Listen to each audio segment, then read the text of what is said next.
Buenos días, hermanos. El Señor les bendiga.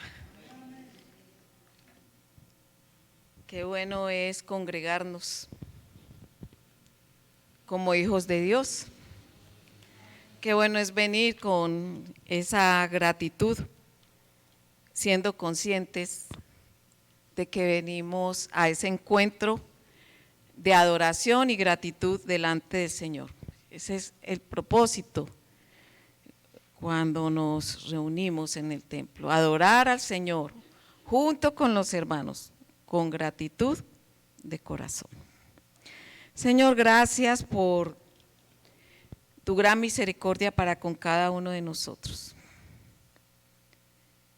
Gracias por tu fidelidad, por tu gracia que permanece dispuesta en paciencia para con cada uno de nosotros. Ayúdanos, Señor, a perseverar en ti. Ayúdanos, Señor, a mantener viva nuestra fe, nuestra esperanza, nuestro servicio en la certeza de que tú vuelves, en la esperanza de que seguirte y servirte a ti es lo mejor, el mejor regalo que podemos tener y disfrutar. En el nombre de Jesús. Amén.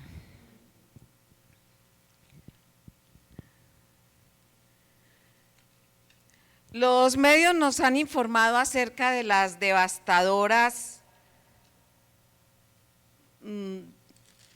momentico, que es que estoy buscando aquí ya. Los medios nos han informado acerca de las devastadoras consecuencias que dejó el huracán Ian a su paso por el centro de la Florida.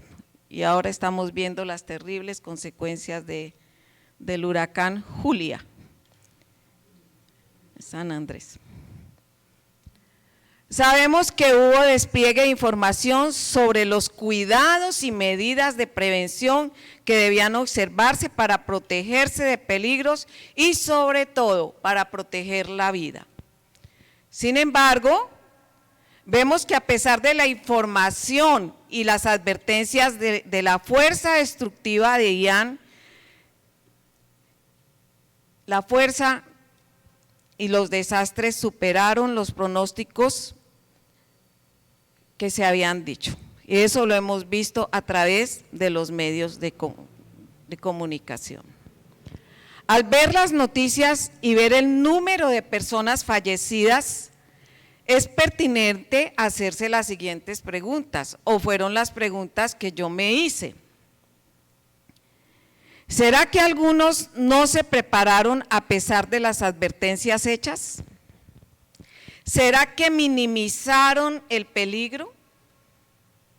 ¿Será que vanamente se aferraron a proteger sus bienes sin importar la vida o sin importar la amenaza a sus vidas? ¿Será que no tenían los recursos y ayudas para ponerse a salvo? Muchos interrogantes quedan sin resolver, pero lo único que aquí queda claro es que los pronósticos y advertencias sobre la fuerza del huracán superaron todo.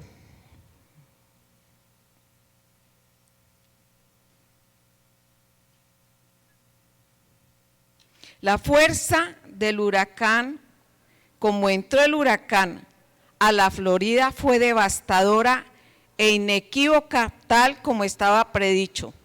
Así entró por el centro de la Florida y en lo único que superó las expectativas fue en la magnitud de los desastres y muertes que causó.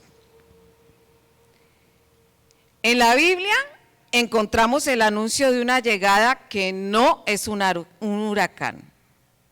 Es una venida que no solo afectará a un lugar determinado, sino que será una venida que trastornará las fuerzas cósmicas, que trastornará el universo entero.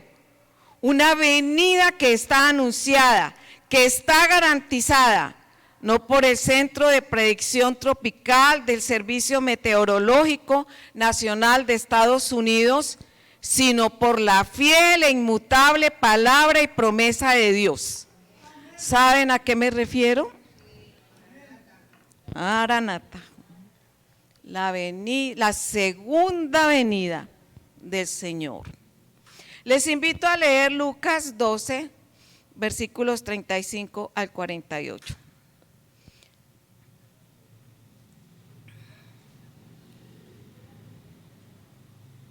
Lucas 12, 35 al 48. Tened vuestra cintura ceñida y vuestras lámparas encendidas. Sed semejantes a hombres que aguardan a que su Señor regrese de las bodas, para que cuando llegue y llame, le abran enseguida. Bienaventurados aquellos siervos a los cuales su Señor cuando venga halle velando. De cierto os digo que se ceñirá y hará que se sienten a la mesa y vendrá a servirles. Y aunque venga a la segunda vigilia o a la tercera vigilia, si los halla velando, bienaventurados son aquellos siervos. Pero sabed esto, que si supiera el padre de familia a qué hora el ladrón habrá de llegar, velaría ciertamente y no lo dejaría entrar en su casa. Vosotros pues también estad preparados, porque a la hora que no penséis, el Hijo del Hombre vendrá. Entonces Pedro le dijo: Señor, ¿dices esta parábola a nosotros o también a todos? Dijo el Señor: ¿y quién es el mayordomo fiel y prudente al cual su Señor pondrá sobre su casa para que a tiempo les dé su ración? Bienaventurado aquel siervo al cual cuando su Señor venga lo haya haciendo así. En verdad os digo que lo pondrá sobre todos sus bienes. Pero si aquel siervo dice en su corazón: mi Señor tarda en venir, y comienza a golpear a los criados y a las criadas, y a comer y a beber y a embriagarse, vendrá el Señor de aquel siervo en día que éste no espera, y a la hora que no sabe, y lo castigará duramente, y lo pondrá con los infieles. Aquel siervo que, conociendo la voluntad de su Señor, no se preparó ni hizo conforme a su voluntad, recibirá muchos azotes. Pero el que sin conocerla hizo cosas dignas de azotes, será azotado poco. Porque a todo aquel a quien se le haya dado mucho, mucho se le demandará. Y al que mucho se le haya confiado, más se le pedirá. A mayor conocimiento, mayor responsabilidad. La segunda venida de Cristo, anunciada con tantos siglos de anticipación, tan cierta como cuando el servicio meteorológico anuncia la formación y llegada de un huracán. Y sin embargo, tantos siguen ignorando esta proclama. Tantos siguen distraídos. Tantos siguen aferrados a aumentar y guardar sus bienes materiales, sin preocuparse en que así como en un instante la fuerza del huracán les destruyó todo lo que tenían, así cuando el Señor venga, los bienes materiales serán destruidos y el único valor que les salvará la vida y la vida eterna será el haber puesto su confianza en Cristo y el haber decidido ser sus siervos fieles, que en obediencia responsable trabajaron en la certeza de que su venida sería el día del encuentro feliz, donde el rendir cuentas será motivo de gozo por la satisfacción del deber cumplido. En el contexto del pasaje que hemos leído, Lucas nos narra el enfrentamiento y rechazo de los líderes religiosos, sobre todo los fariseos, en contra de Jesús. Los líderes religiosos se niegan a reconocer en Jesús la autoridad como Hijo de Dios y siguen aferrados a su legalismo y religiosidad, que les impide el encuentro renovador y la gracia que Jesús vino a ofrecer. Pero así como los líderes religiosos son duros de corazón, el pueblo no se queda atrás. En el versículo 29 del capítulo 11, encontramos que a pesar de haber visto los milagros y escuchar las enseñanzas de Jesús, el pueblo sigue pidiendo señales para creer en Jesús. Y es entonces cuando Jesús le recrimina su incredulidad y ceguera espiritual, recordándoles que los ninivitas escucharon a Jonás y se arrepintieron.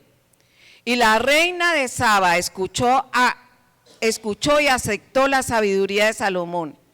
Y en cambio, aquí tienen ustedes a alguien que es más que Salomón, que es más que Jonás, y no creen, y no se arrepienten, y no lo aceptan como hijo de Dios.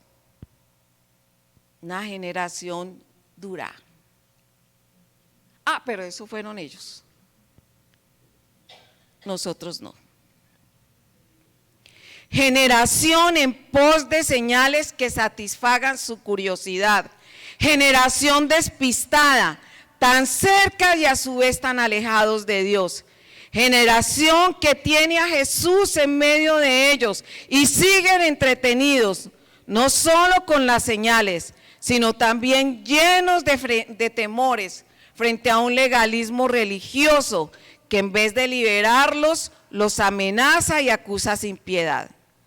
Generación cuya esperanza se sostiene por el deseo desmedido de poseer y acumular riquezas materiales, como lo encontramos en el capítulo 12, a partir del versículo 13. Un hombre que en medio de la enseñanza de Jesús se atreve a interrumpirlo exigiéndole que intervenga como juez en la división de una herencia. Un hombre que supuestamente está escuchando la enseñanza de Jesús y lo único que le preocupa es la herencia que aún no ha recibido, la plata que aún no tiene en el bolsillo. Así somos. Jesús enseñando, Jesús llamando, Jesús en medio de nosotros. Y nosotros despistados, pensando en el presente.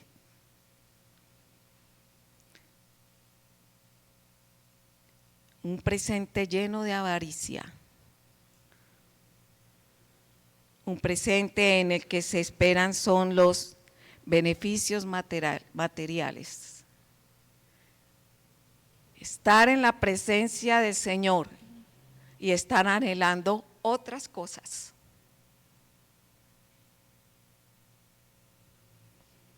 Así somos.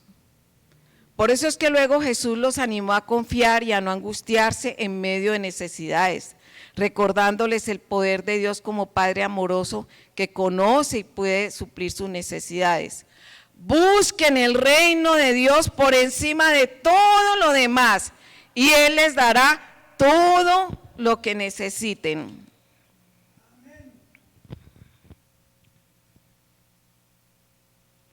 Haceos bolsas que no se envejezcan, tesoro en los cielos que no se agote, donde el ladrón no llega ni polilla destruye, porque donde está vuestro tesoro, allí también estará vuestro corazón. Todo lo que antecede al texto que hemos leído, donde Jesús, viendo la distracción del pueblo, la distracción de la multitud, la distracción de los líderes religiosos, Jesús les invita más bien a estar alertas, a estar vigilando, ocupados, esperando su regreso. ¿Ustedes conocen cuál es el lema de los Scouts? Siempre listo. Siempre listos. Lo que significa que siempre estarán preparados tanto mental como físicamente para cumplir con su deber. Siempre listos mediante la disciplina y la obediencia. Pues yo quiero usar este lema, se los pido prestado a ellos, no creo que se enojen, aunque deben ser millones, bueno. Pero quiero pedir prestado este lema, siempre listo, para desarrollar entonces el tema de la meditación.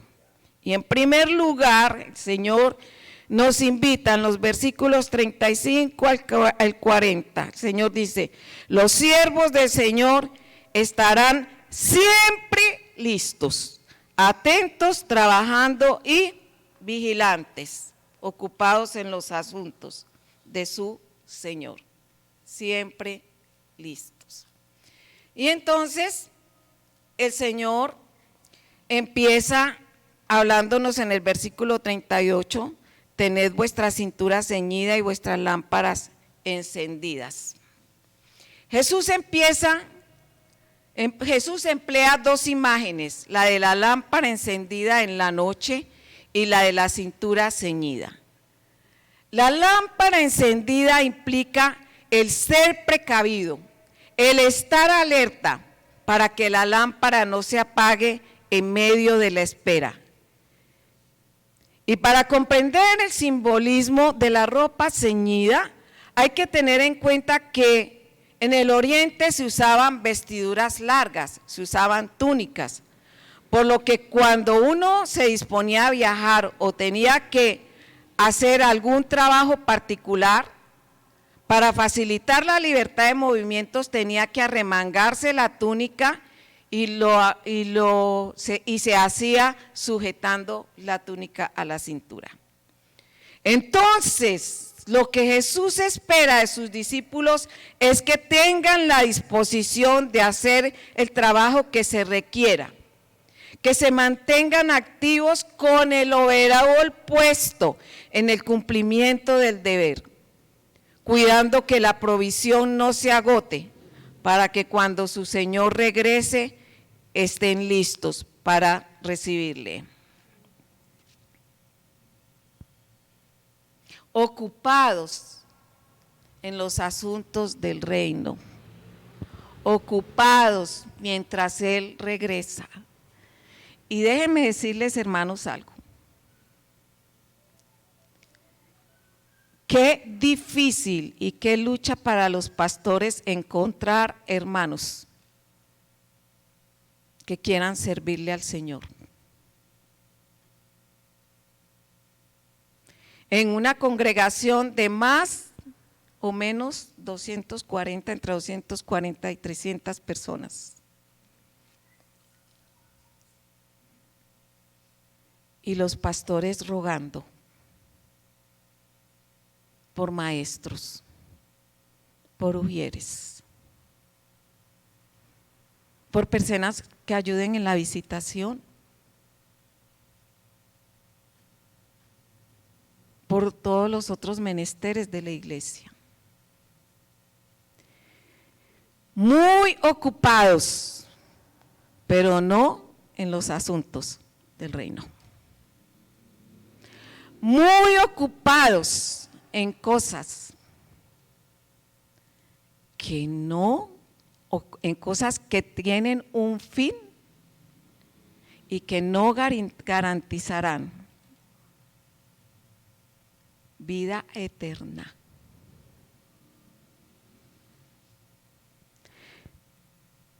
Hermanos, ¿con qué expectativa estamos esperando al Señor? ¿Anhelamos que el Señor vuelva? ¿Anhelamos que nos encuentre ocupados?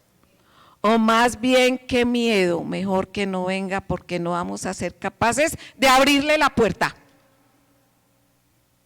porque al abrir la puerta el Señor encontrará un desastre en nuestra casa.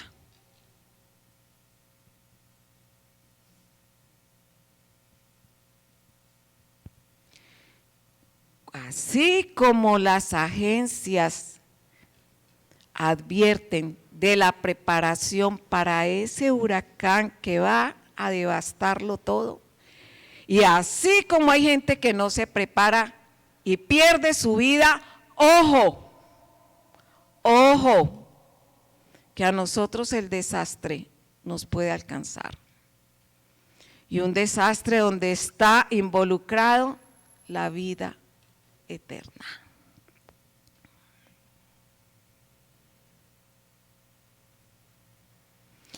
La vigilancia, especialmente cuando parece que la noche no se acaba nunca. Es que es muy especial que el Señor advierta de la lámpara encendida en la noche. Sí, claro. En los tiempos bíblicos era necesario mantener lámparas encendidas. Pero ¿qué tal si asociamos la lámpara encendida en medio de esas circunstancias que nos hacen vivir la noche oscura del alma? ¿Qué tal vivir anhelando y esperando el regreso del Señor aún en esa noche oscura del alma? Cuando parece que la noche no se acaba nunca y el amo tarda en regresar. Y lo único que sostiene esa lámpara encendida es la fe y la esperanza, la convicción de que Él regresa.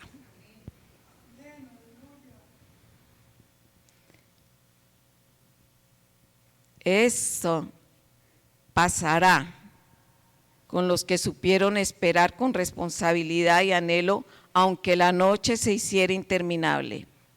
Serán llamados bienaventurados, y menciona 3 veces la palabra bienaventurado. Felices aquellos que fueron fieles en la espera, los hará participar de su mesa. Y evoca la gran celebración que se narra en Apocalipsis, invitados a participar en su mesa, donde Él será el que sirve. Qué buen anfitrión es nuestro Dios, qué bondadoso es. Y vuelve a decir el Señor: bienaventurados serán los que estuvieron atentos de su regreso y listos para recibirle, aun cuando no sabían el momento en que llegaría. Ese es el asunto. Puede llegar como dice, en la segunda vigilia o en la tercera vigilia, o sea, a medianoche o la madrugada. ¿Y saben qué? ¿Por qué? Porque el Señor es tan... Aquí como decimos las mamás, como los hijos dicen, es que usted, sí, tan reiterativo. Porque es a la medianoche y en la madrugada cuando más sueño nos da. Y el Señor dice: estén despiertos.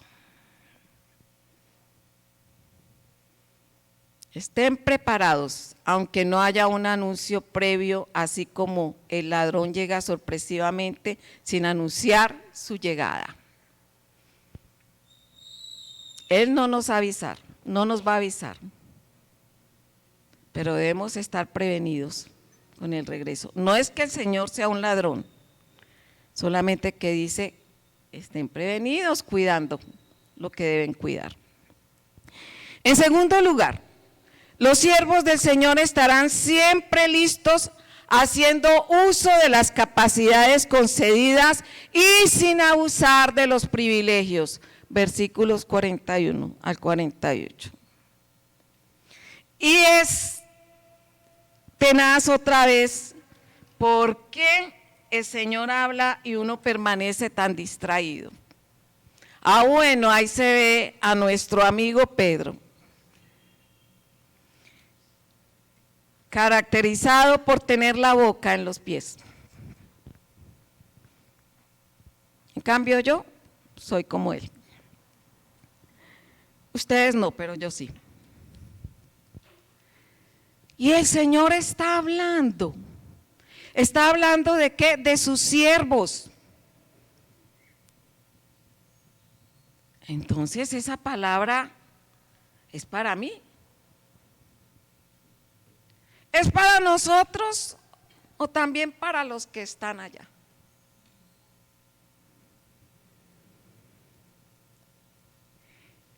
La respuesta de Jesús a la pregunta de Pedro. Pobre Pedro, a veces tan perspicaz y a veces tan despistado como el resto de la multitud que está oyendo las palabras de Jesús. Entonces Jesús le da la respuesta. Entonces Jesús le dice: Pedro, es contigo. Pedro, es con mis siervos. Pedro, no estés despistado pensando en que es para los de allá. Porque algunos de nosotros podemos estar pensando: ay, lástima que hoy no vino fulanito, perencejo, no vino Paco, Pepito. Y así nos distraemos y pensamos que era para los otros. Entonces Jesús le dice a Pedro: hay dos maneras de esperar a Jesucristo. La que consiste en cuidar y alimentar a los que son siervos como tú, a los que son tus hermanos, o la que consiste en abusar de los privilegios y empieza a golpear a sus consiervos, a sus hermanos. O sea, Jesús dice: en el reino, en medio de su pueblo, debemos estar ocupados en guardar y cuidarnos los unos a los otros. También la palabra alimentar implica compartir, ¿qué? La palabra. Compartir la mesa implica compartir la palabra también.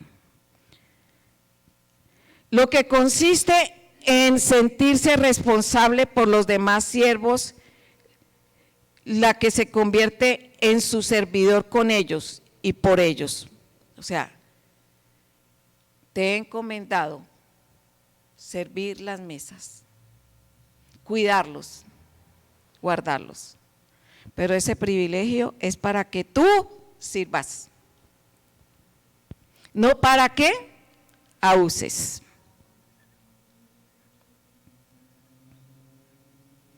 No creas que el privilegio te lleva a convertirte en amo y a considerar a los otros como inferiores, abusando de la autoridad sobre ellos, abusando de la responsabilidad que el Señor te ha dado.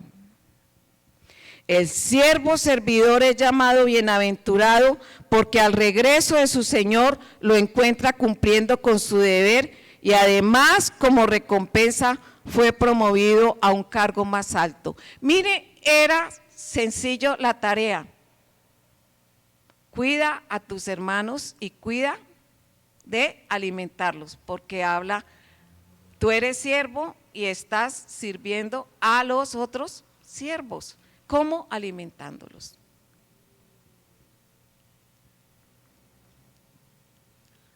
Algo sencillo, aparentemente, pero como cumplió con humildad la tarea, entonces cuando su Señor regresa, lo encuentra cumpliendo, lo recompensa y lo promueve a un cargo más alto. Pero el que creyó que el amo no regresaría pronto y abusó de su poder, fue castigado duramente y lo doloroso, lo excluyó de su presencia.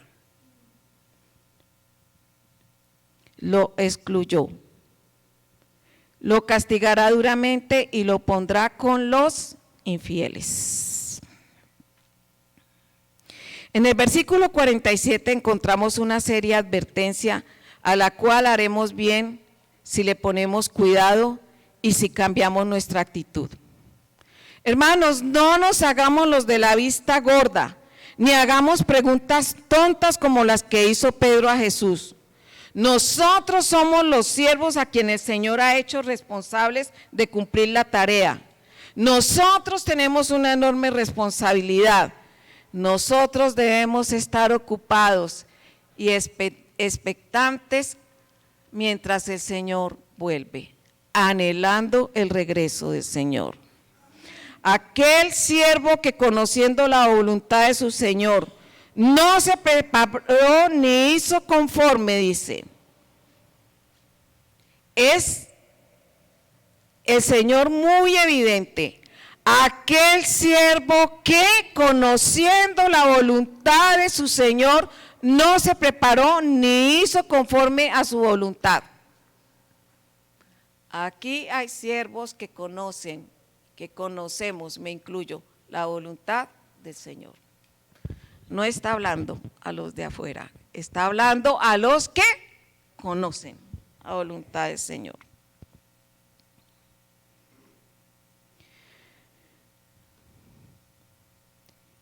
Así que aquel siervo que conociendo la voluntad de su Señor no se preparó ni hizo conforme, en palabras nuestras, a mayor conocimiento, mayor responsabilidad. Entonces, hermanos, la segunda venida del Señor es tan segura como cuando la agencia de los Estados Unidos anuncia la llegada de un huracán. Solo que Él vendrá sorpresivamente, no nos avisará.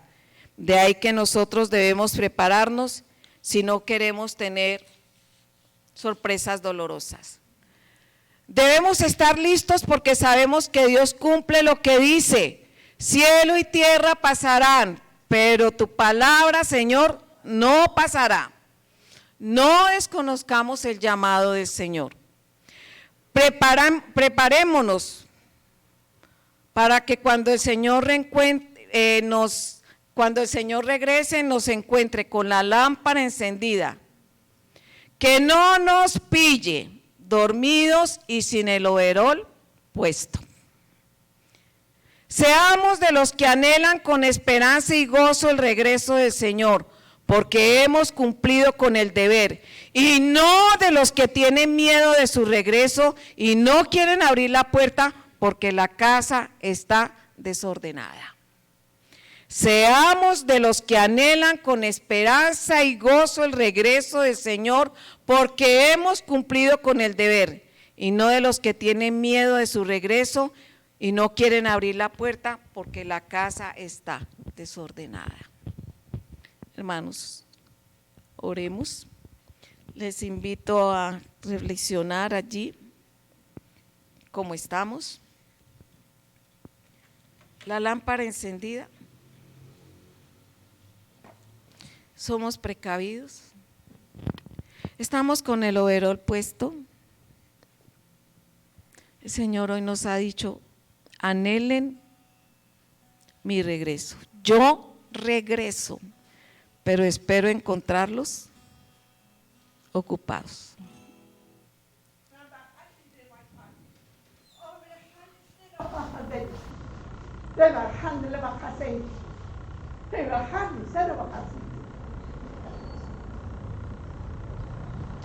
Pueblo, escucha, pueblo mío, mi voz.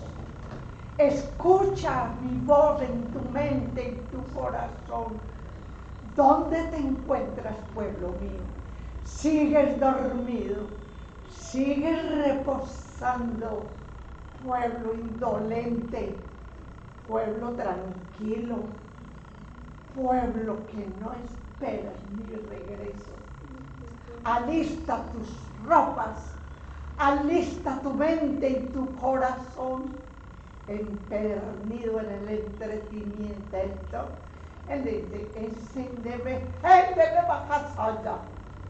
oh pueblo santo, un tiempo atrás, oh tiempo que te has dispersado, te has dormido, engolosinado, tranquilo, sereno, y no estás angustiado, y no sabes lo que te espera. Reconcíliate con tu hermano, reconcíliate conmigo. No esperes lo inesperado. Alístate, alístate, hijo, pueblo mío. Reconociendo que no estamos preparándonos para cuando tú regreses.